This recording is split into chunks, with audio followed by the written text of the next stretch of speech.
Good morning, everyone.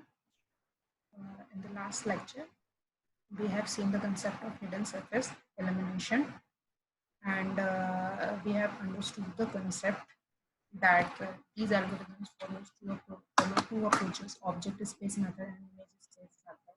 Why do we need to remove the hidden surfaces? Because it takes computation time, and it takes CPU cycles. So uh, we do not want to perform calculation to show those surfaces of an object that are not going to be displayed to the viewer, because we are modeling a 3D object into a 2D plane. So this is obvious that the projected view of a 3D image in a 2D will have some surfaces of an object that would be hidden from a particular viewing point. So the idea behind was that we need to detect or identify those back surfaces of an object that is not visible to the viewer. So we need to identify those surfaces, and we need to discard them, and we don't have to render them. That was the idea behind it. And we have seen that there are few algorithms that we need to cover according to our syllabus, that works on the approach of either object space method or image space method. So we will start today with our first algorithm, and which is a very important algorithm, but it is not as important as the next algorithm that we are going to discuss. That would be a depth buffer algorithm, which is the most used algorithm for hidden surface removal. So today we will be discussing backface detection algorithm, but this is important from your exam point of view. Okay, so backface detection algorithm is basically used in backface detection algorithm is an algorithm that uses the approach of object space method. Okay, so this is one such algorithm that works in a physical coordinate system. Okay, let's study this. When we project 3D objects on a 2D screen, we need to detect the faces that are hidden on it. Okay, basically this point is clarifying why do we have to identify the back faces. Backface detection is an object space method in which objects and part of objects are compared to find out the hidden surfaces. I've told you, in object space method, objects or the part of objects are compared with each other to find out the hidden surfaces. Basically, we compare the objects inside a scene to calculate or to find out or to identify that which surfaces are visible. Okay, so this algorithm, this particular concept, backface detection, can be summarized in one single line: that a polygon surface in 3D, because we are dealing with the 3D here. So a polygon surface in 3D is a backface. Let's suppose I have considered a 3D object. Let's suppose we have considered a cube. Okay, so we will check for every surface of that particular cube, and for every surface we have to perform some test that can tell you that whether this surface is backface for the user or not, and it totally depends upon the viewing direction. Okay, from which direction the observer or camera is placed, that makes a particular surface backface or a front face. Okay, so what does this algorithm says? This algorithm says that a polygon surface in 3D is a backface if v dot n is greater than 0.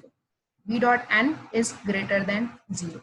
Basically इस particular बैकफेस algo को apply करने के लिए हमारे पास तीन concept होते हैं. यहाँ मैं आपको दो कंसेप्ट बताऊंगी, एंड दोनों का जो इंटरनल प्रोसेसिंग है वो सेम है. That means the concept for both the approaches are same, exactly same. Okay, so we'll start with this. V dot n is greater than 0. So you have no idea now abhi कि v क्या है, n क्या है, and why this condition should be considered. Okay, so अभी के लिए आप इसको skip करो, अभी मैं इसको बिल्कुल elaborate करूंगी. अभी आप समझते हैं कि what is v, what is n. So what is v? ये v और n जो है ये दोनों एक तो वेक्टर्स को रिप्रेजेंट कर रहे हैं. So these both terms are vectors. Okay, and since these are vectors, so इन दोनों के बीच में ये जो मल्टीप्लिकेशन का साइन है ये क्या है, डॉट प्रोडक्ट का. तो we all know that vectors can be multiplied in two ways. We can take the cross product and dot product of the vectors. So here we are using the dot product of these two vertices. So vectors. So V is the viewing vector. Viewing vector that means वो direction जिसमें हमारा camera placed है या फिर observer placed है, उस direction में जो वेक्टर लेते हैं उसको हम कहते हैं view vector. Okay, and n is normal vector. Normal vector basically क्या होता है कि हर एक ऑब्जेक्ट डिफरेंट बहुत सारे पॉलीगन से मिलकर बना होता है. ठीक है, जैसे कि कोई क्यूब है आपका, तो this cube is made up of multiple surfaces. So this cube is made up of 6 surfaces. So ये जो सरफेस की इक्वेशन होती है ना, ये होती है a of x plus by plus cz plus d is equal to 0. ये होती है आपकी किसी भी सरफेस की इक्वेशन. और हर एक सरफेस पे आप एक नॉर्मल वेक्टर जो है वो ड्रॉ कर सकते हैं. यानी कि हर एक सरफेस का, यहाँ पे 6 सरफेसेस हैं, so every surface will have a normal vector to that particular surface. So we will make use of viewing vector. Okay, that means the vector in the direction of view. Okay, and normal vector to the surface. क्योंकि हमें हर एक surface के लिए check करना है whether it is a front face or a back face. So we need to consider the normal vector to that particular surface. तो आप समझ गए इस बात को कि हमारे पास अगर यहाँ पर 6 फेसेस हैं तो 6 नॉर्मल वेक्टर होंगे. हर एक सरफेस के जो नॉर्मल एक वेक्टर हम कंसीडर करेंगे that is called a normal vector. Okay, so पहला अप्रोच क्या कहता है, पहला अप्रोच क्या कहता है, अभी से स्किप करते हैं, सीधा हम इधर चलते हैं. पहला अप्रोच ये कहता है कि v डॉट एन कैलकुलेट करिए आप. ठीक है, यानी कि डॉट प्रोडक्ट निकाली. तो अगर आपको याद होगा कि डॉट प्रोडक्ट होता है, वो होता है आपका v डॉट n का. इफ वी मल्टीप्लाई और if we perform dot product of two vectors then it is equal to modulus of v modulus of n cos theta. यही अगर क्रॉस प्रोडक्ट होता तो यहाँ पे sin थीटा होता. So where theta is the angle between viewing vector and the normal. Okay, so theta is basically जो आपका angle है between the view vector and normal vector. तो हमें ये कैसे पता चलेगा कि we are dealing with a back face और a front face. So for that we have to calculate, we have to consider the angle between the viewing direction and the normal to the surface of interest.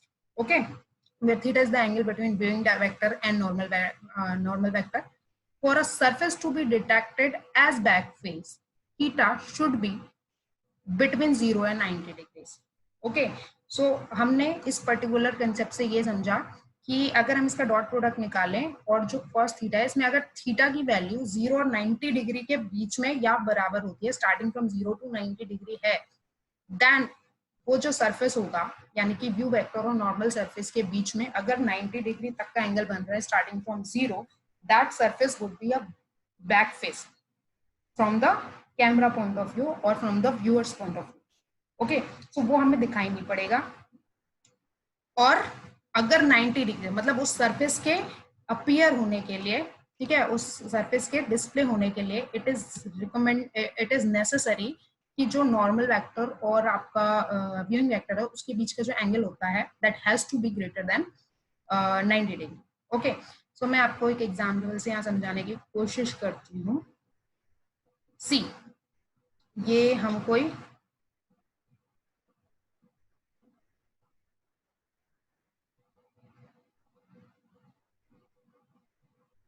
Okay, see this is a cube. Okay, so यहाँ पर आपका camera है या फिर viewer है, तो इस direction में आपका व्यूइंग व्यू वेक्टर हो गया।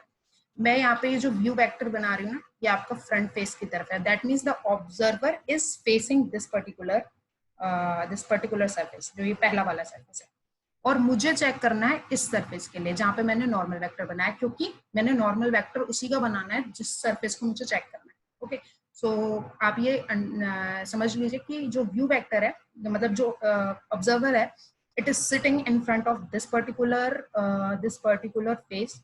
Okay, and from this point of view क्या उसे ये दिखेगा? ये नहीं दिखना चाहिए, ठीक है, क्योंकि व्यू जो है वो इधर की तरफ है।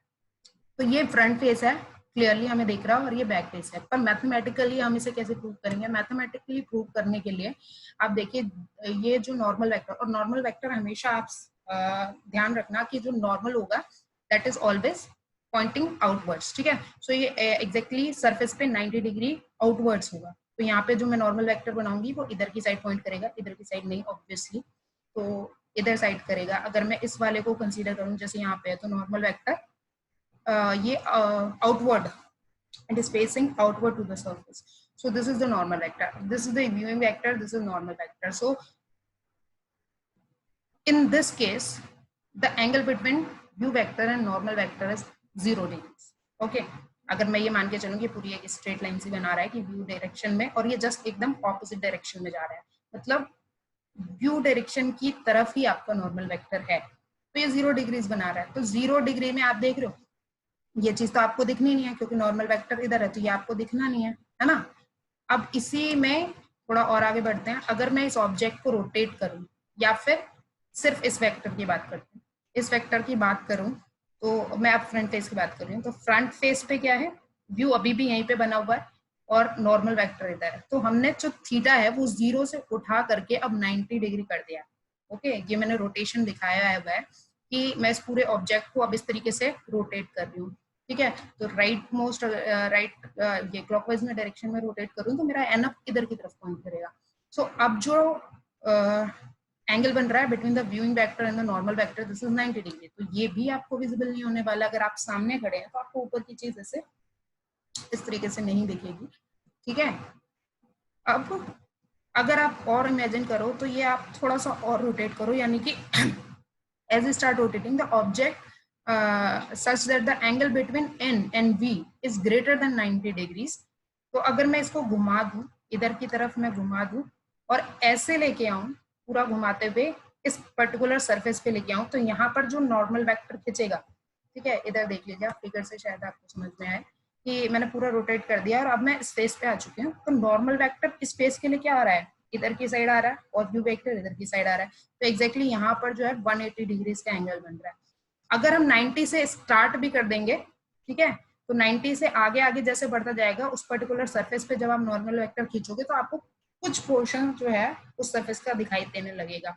तो एग्जैक्टली अगर मुझे सिर्फ फ्रंट फेस ही देखना है, तो नॉर्मल वेक्टर जब व्यू वेक्टर की डायरेक्शन में आ रहा है, ठीक है, तो उस केस में इधर जब नॉर्मल वेक्टर और व्यू वेक्टर ऐसे आ रहे हैं, ठीक है, मतलब नॉर्मल वेक्टर जो है सेंटर ऑफ प्रोजेक्शन की डायरेक्शन पे आ रहा है, तो हमें ये फेस दिख रहा है, फ्रंट फेस है। तो पहला कंसेप्ट तो ये कह रहा था, पहला कंसेप्ट ये कह रहा था कि if you calculate the dot product of the viewing vector and the normal vector, जो कि हम कैलकुलेट कर सकते हैं using this formula, then we have to consider the angle between the viewing vector and the normal vector, and this angle needs to be between 0 to 90 degrees, ठीक है। तो 0 से 90 डिग्री के बीच में बैक फेस होगा, और 90 से अब और 180 डिग्री के बीच में वो फ्रंट फेस हो जाएगा। ये एक आपका पहला कंसेप्ट है। दूसरा जो मेन कंसेप्ट है वो ये वाला है जो मैंने अभी आपको बताया था कि for a surface, for a polygon surface in 3D to be a back face, to be identified as a back face, ये कंडीशन सेटिस्फाई होनी चाहिए। v dot n should be greater than 0. That means the scalar product of v dot n should be greater than 0. तो इसको अब हम थोड़ा सा mathematically समझते हैं इस केस में, जब हम प्रोजेक्शन लेने की बात करते हैं। ओके, तो अगर आपको याद होगा मैंने आपको व्यूइंग पाइपलाइन बताई थी और ये ऑब्जेक्ट स्पेस मेथड पे वर्क कर रहा है, यानी कि इमेज अभी ली नहीं गई है, we are still dealing with the world coordinates और व्यूइंग कोऑर्डिनेट्स। जैसे मैंने आपको बताया ना कि कैमरे का एंगल जब आप पूरा बनाते हैं, उसका प्रोजेक्शन लेने की कोशिश करते हैं, तो उस टाइम जो कोऑर्डिनेट्स होते हैं we are dealing with those coordinates. Okay, so furthermore if object description is converted to projection coordinate, यानी कि अब हम प्रोजेक्शन कोऑर्डिनेट के अकॉर्डिंग बात कर रहे हैं, ठीक है, and our viewing direction is parallel to z axis, then the value of vector v, देखो v क्या है, ये v के हम कंपोनेंट हो जाएंगे 3, vx vy vz, ठीक है, मतलब x डायरेक्शन में, y डायरेक्शन में, z डायरेक्शन में। जो व्यूइंग डायरेक्शन होगा हमारा वेक्टर का, वो उसके 3 कंपोनेंट होंगे x y और z डायरेक्शन में। तो मैंने यहाँ पर इसकी सिर्फ स्केलर वैल्यू यानी कि कोफिशिएंट्स ले लिए हैं वेक्टर्स के, है ना, because we have to perform the scalar product only, so हमें उससे ही मतलब है। तो अगर यहाँ पे क्या लिखा हुआ है कि अगर हम इसको प्रोजेक्ट करने की कोशिश करेंगे तो जो व्यूइंग वेक्टर होगा ना उसकी वैल्यू होगी 0 0 vz, बिकॉज हम z डायरेक्शन की तरफ देख रहे हैं, है ना। तो our viewing direction is parallel to z axis. हम देखो अगर हम x के पैरेलल, x एक्सिस के पैरेलल लेंगे तो हमारा bx रह जाएगा, बाकी दोनों 0 हो जाएंगे, ठीक है। y के पैरेलल लेंगे तो बाकी दोनों 0 हो जाएंगे, y को कंसीडर करेंगे। नॉर्मली हम रियल लाइफ में जब भी हम 3D की बात करते हैं ना, तो 3D की बात करते हैं तभी हम z कोऑर्डिनेट जो है अपना इंक्लूड करते हैं। तो z कोऑर्डिनेट इंक्लूड करने के बाद जब हम बात कर रहे हैं तो हम कह सकते हैं कि जो वेक्टर होगा, ठीक है, since it is parallel to the z direction because we are viewing parallel to the z direction, okay, z direction, so the xy coordinates of that particular v vector, xy components of particular v vector would be 0 and there we need to consider only the z component. So v के हमारे जो scalar quantities होंगी वो 0 0 vz होंगी, where 0 0 and vz are the coefficient in x y z direction since we are dealing with the scalar product. अब बात कर लेते हैं नॉर्मल वेक्टर की। तो the normal to the surface n will have a Cartesian component a b c। अभी again I जे कैसे represent कर लो या फिर आप ऐसे रिप्रेजेंट कर सकते हो, मतलब कोई हमारा सरफेस है तो उसके ऊपर अगर हम नॉर्मल वेक्टर खींच रहे हैं, नॉर्मल वेक्टर ले रहे हैं, तो that normal vector will also have components in 3 direction, x y and z direction. So these are the Cartesian component, a b c are the Cartesian components for the normal vector. Now according to our condition v dot n should be greater than 0। तो अभी हम क्या v dot n की तरफ ध्यान देते हैं। v dot n की जगह पर हमारी v की वैल्यू क्या है, v की वैल्यू है 0 0 0 0 vz और n की वैल्यू आती है a b c। तो अगर हम यहाँ पर 0 0 vz, v की जगह पे लिखूं मैं 0 0 vz और n की जगह पे लिखूं a b c, तो मुझे क्या मिल जाएगा इस तरीके से, v डॉट n, v की जगह पे प्लेस किया 0 0 vz, that means scalar coefficients of vector v and scalar coefficients of vector n।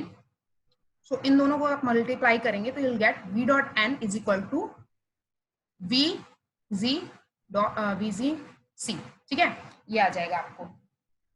तो अब जो हमारी कंडीशन है वो बिल्कुल क्या हो जाएगी, हमें क्या करना है, v dot n should be equal to greater than 0, that means vz multiplied by c should be greater than 0। यानी कि हमने जो हमारी कंडीशन थी v dot n greater than 0, इसको थोड़ा सा रीडिफाइन कर दिया है now in terms of coefficients of vector v and normal vector c, okay. अब if we consider vz as a unit vector, the algo will reduce to the sign of c। देखो हम ऐसा भी कर सकते हैं कि हम vz को as a unit vector consider करें तो ये वैल्यू हो जाएगी 1, है ना।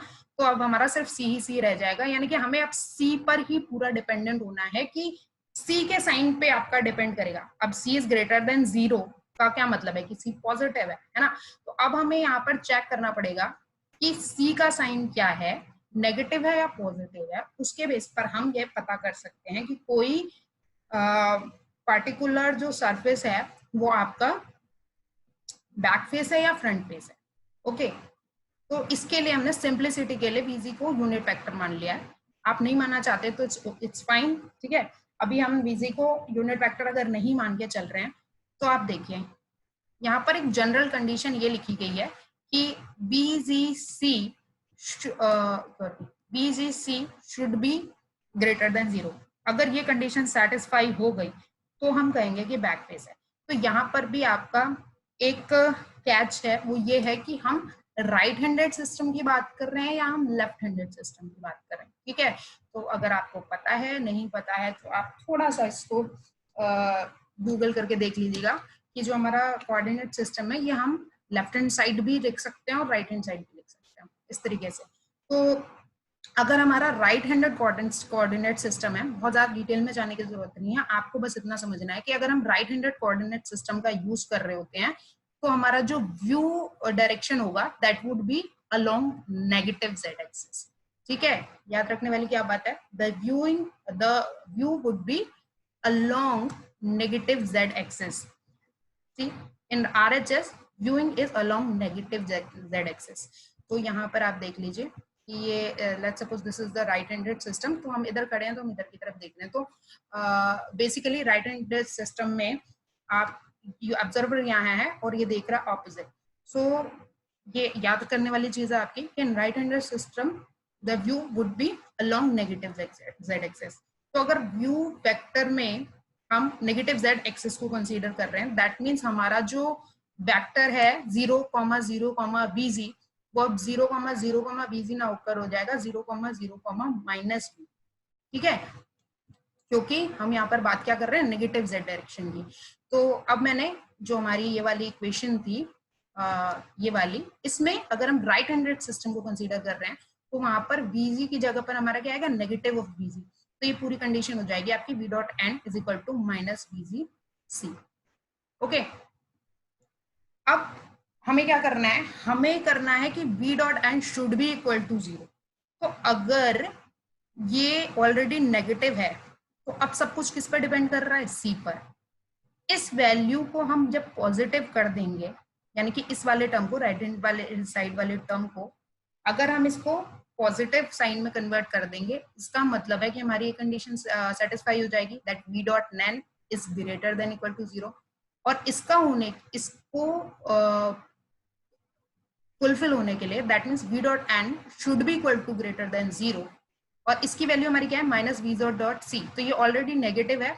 अगर C की वैल्यू नेगेटिव आ गई, ठीक है, C की वैल्यू अगर नेगेटिव आएगी तो हमारा ये वाला टर्म क्या हो जाएगा, ग्रेटर देन 0। यानी कि हम क्या लिख रहे हैं, if the value of C would be negative in this case then the value of V dot N should be greater than 0। अब इस वाली कंडीशन को V dot N should be greater than 0, V dot N should be greater than 0।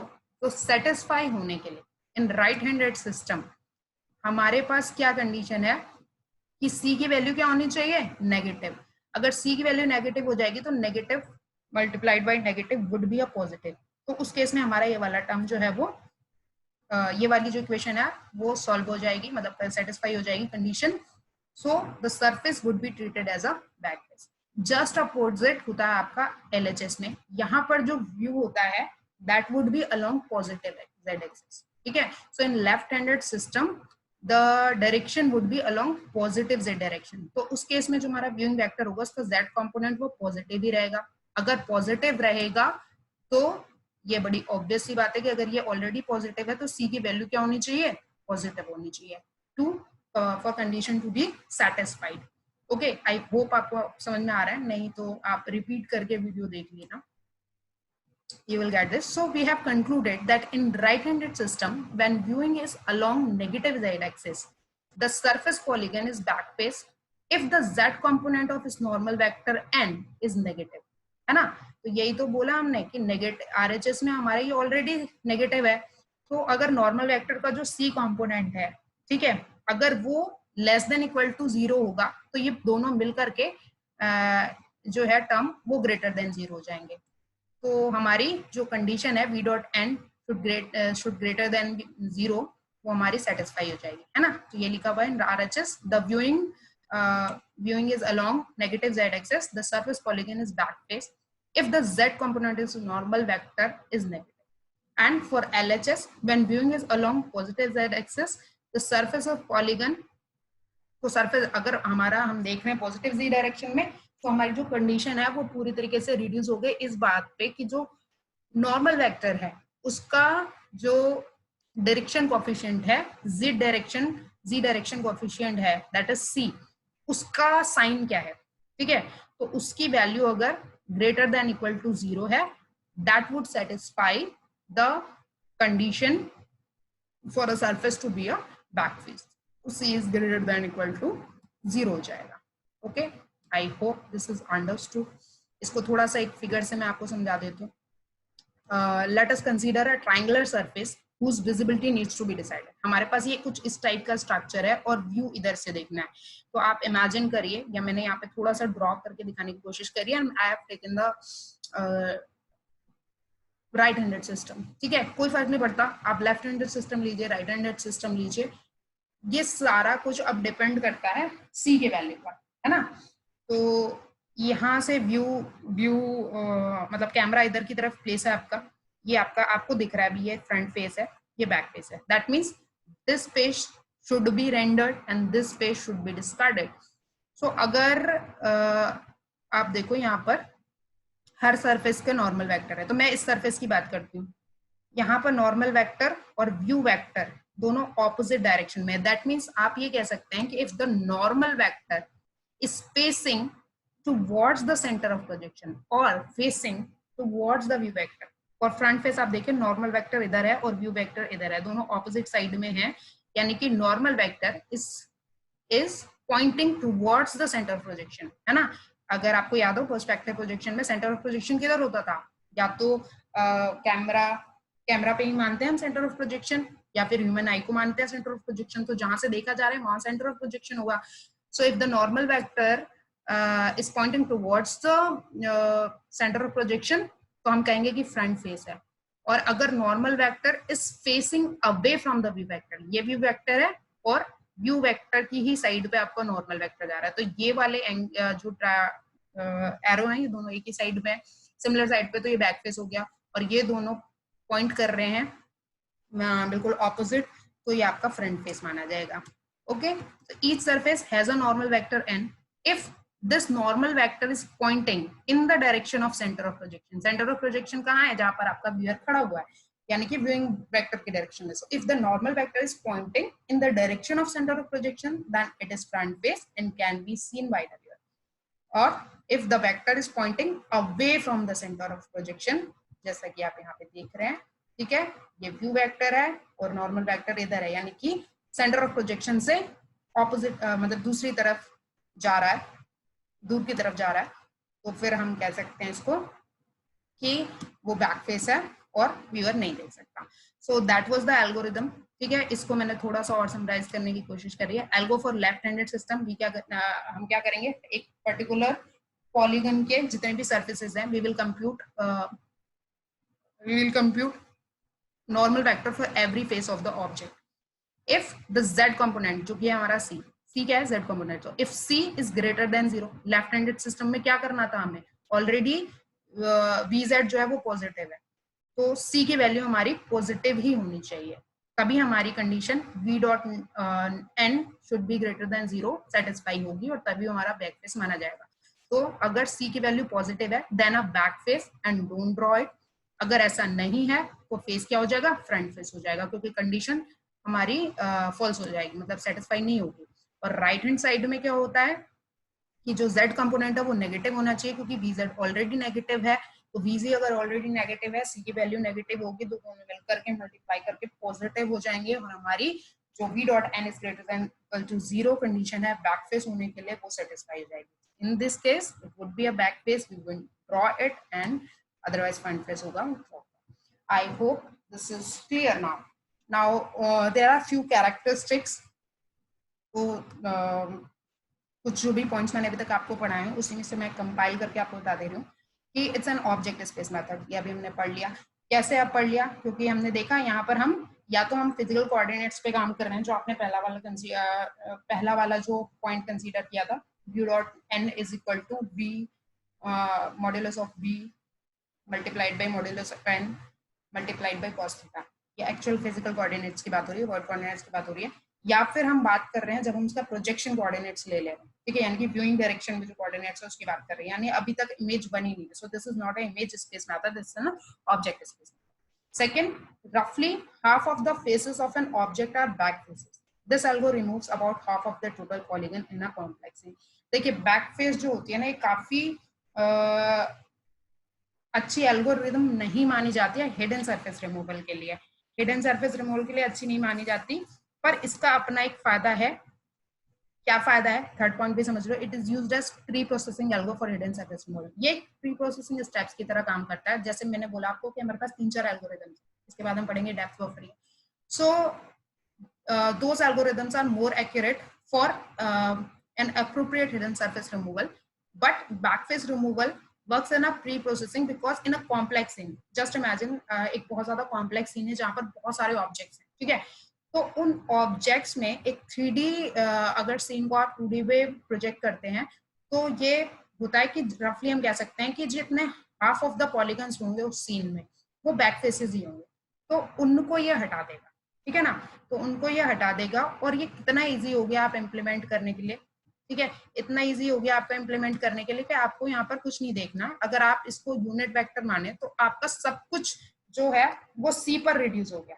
आपको कुछ process ही नहीं करना। Process इसलिए नहीं करना क्योंकि what you have to do, you have to calculate the normal vector. हर एक सरफेस पे नॉर्मल वेक्टर देखिए, उसका सी कोऑर्डिनेट देखिए, ठीक है, सी कोफिशिएंट देखिए। कुछ नहीं करना है इस एल्गोरिदम में। आप मतलब जो भी आपका ग्राफिक्स पैकेज होगा, if they are applying backface removal algorithm, what they have to do is they simply need to consider the normal the z coefficient of the normal vector, that means c की value. तो c की value अगर negative है या positive है, ये पूरा पूरा अब इस पे रिड्यूस हो गया। तो एक छोटे से कंडीशन पे ये सारा कुछ डिपेंड करता है, इसीलिए ये प्री प्रोसेसिंग के लिए हम यूज करते हैं। और ये जो होगा रफली जितने भी हमारे सरफेसेस होंगे ऑब्जेक्ट के, वो बैक फेसेस होंगे तो उनको आइडेंटिफाई करके निकाल देगा, ठीक है। बट क्यों ये ज्यादा अच्छा नहीं माना जाता फॉर द मेन एल्गोरिदम, इसकी जो सबसे बड़ी प्रॉब्लम है वो क्या है, it works for convex polyhedra but not necessarily for concave polyhedra. देखिए बेसिकली ये जो एल्गोरिदम होती है ना बैक फेसेस की, ये उन सिनारियो के लिए हम यूज करते हैं जहां पर जो एक ऑब्जेक्ट है ना वो अलग अलग हो रखे हैं। मतलब ऑब्जेक्ट, एक ऑब्जेक्ट है क्यूब, फिर एक ट्राइंगल रखा हुआ है, वहां पर ये एप्लीकेबल होगा। ऐसा नहीं होगा कि एक ऑब्जेक्ट के पीछे एक ऑब्जेक्ट है, तो ऑब्जेक्ट के पीछे अगर कोई ऑब्जेक्ट होता है और पहले ऑब्जेक्ट से दूसरा ऑब्जेक्ट थोड़ा सा हिडन है, उन सिनेरियो को ये आइडेंटिफाई नहीं कर पाता। तो ये काफी इसकी लिमिटेशन है कि for this algo to be applied every object in the scene has to be separate, है ना। तो ऐसा तो होगा नहीं। हमें क्या करना है, हमें एक सीन के अंदर एक, जब हम रियलिस्टिक सीन बनाते हैं तो वहां पर बहुत सारे ऑब्जेक्ट्स एक दूसरे के आगे पीछे हो सकते हैं, और आगे पीछे अगर कोई सॉलिड ऑब्जेक्ट किसी दूसरे ऑब्जेक्ट के आगे है तो जो पीछे वाला ऑब्जेक्ट है उसका जो हिडन पोर्शन है वो भी हमें आइडेंटिफाई करना होगा। वो करने में ये केपेबल नहीं होती एल्गोरिथम। ये क्या करेगी, जो आपका एक इंडिविजुअल ऑब्जेक्ट है उसके जो बैक फेसेस है, जैसे सिर्फ एक क्यूब है तो क्यूब का फ्रंट फेस जितना है वो रेंडर कर देगा, बाकी उसके जो बैक फेसेस है उसको ही आइडेंटिफाई कर सकता है। तो वही चीज यहाँ पे लिखी गई है कि ये वाली जो कन्वेक्स पॉलीहेड्रा और कनकेव पॉलीहेड्रा वाली बात हो रही है, वो ये कह रही है कि इस टाइप का अगर कोई सिनेरियो है, partially hidden faces will not be eliminated buy back face removal. तो ये वाला एक सिनेरियो हमने लिखा, ठीक है। ये कनकेव कैसा होता है, कॉन्वेक्स पॉलीहेड्रा कैसा होता है, जैसे कि कन्वेक्स मतलब जहां पर आप कह सकते हैं, मैं रफली बता रही हूँ आपको, मैथमेटिकली नहीं। कॉन्वेक्स का मतलब हो गया कि पूरे पूरे सर्फेस है, ये एक सर्फेस है, ये पूरा एक सर्फेस है ना, कोई किसी को हाइड नहीं करा, बिल्कुल क्लीन यहाँ पे डायमेंशन है, जैसे क्यूब दिखाई थी वैसी। अब कॉन्केव में ये एक एग्जाम्पल है कॉन्केव का। कॉन्केव में क्या है, एक ये पूरा फेस है, ये पूरा फेस है, ये पूरा फेस है, और ये जो पीछे वाला है ये भी पूरा होगा, पर ये इससे हाइड हो रहा है, इस वाले पोर्शन से ये वाला जो पीछे वाला पूरा साइड है वो हाइड हो रहा है। ओके, इस टाइप को हम कहते हैं कनकेव पॉलीहेड्रा। सो इस सिनेरियो में इतना पोर्शन दिखना चाहिए हमें, है ना, और नीचे का पोर्शन जो है वो डिस्कार्ड हो जाना चाहिए। तो ये इसको आइडेंटिफाई नहीं कर पाएगा, ये क्या करेगा, पूरे को ही फेस को दिखाएगा। ओके, तो इसके नीचे जितना भी होगा सबको ये दिखा देगा, बैक फेस डिटेक्शन। ओके, सो इन वो रियलिस्टिक नहीं होगा आपका। So that's why in these types of scenarios where the part where we need to detect the partially hidden faces, this algo would not work. It can only identify non-overlapping surfaces. So that was the problem with backface detection. I hope you understand.